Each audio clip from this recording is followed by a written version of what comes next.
కేంద్ర రాష్ట్ర ప్రభుత్వాల నిర్లక్ష్యం వల్ల ఇలా బీజేపీ యొక్క తప్పుడు విధానాల వల్ల పత్తి రైతులు తీవ్రమైన ఆందోళనలో ఉన్నారు. ఇలా సీసీఐ ఒక తుగ్లక్ లాగా ఒక పిచ్చి పిచ్చి నిర్ణయాలు తీసుకుంటా ఉంది. ముఖ్యంగా కేంద్రంలో బీజేపీ ప్రభుత్వ ఆధ్వర్యంలో నడుస్తున్న సీసీఐ L1, L2, L3 విధానం తేవడం కావచ్చు, కపాస్ యాప్ తీసుకురావడం కావచ్చు, గతంలో ఎకరానికి 12 క్వింటాళ్లు కొంటే దాన్ని తగ్గించి 7 క్వింటాళ్లే కొనాలనే నిబంధన కావచ్చు, 8 నుంచి 12% తేమ ఉండాలి అనే నిబంధన కావచ్చు.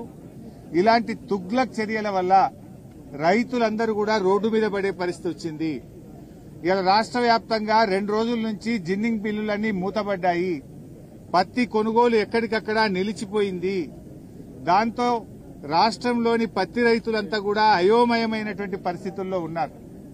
ఇలా రైతులకు పత్తి అమ్ముకోవడానికి అవకాశం లేక అడ్డగోలుగా దళార్లకు అమ్ముకోవాల్సి వస్తా ఉంది. పత్తి మద్దతు ధర 8,100 రూపాయలు.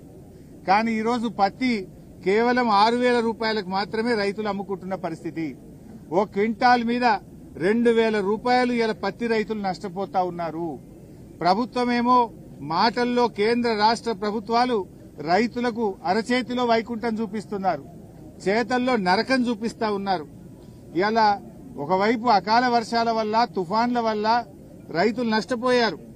ఆ రైతుల్ని ఆదుకోవాల్సింది పోయి తుగ్లక్ నిబంధనలు తెచ్చి రైతుల్ని ఇంకా నిండా ముంచుతున్నది కాంగ్రెస్ బీజేపీ ప్రభుత్వాలు.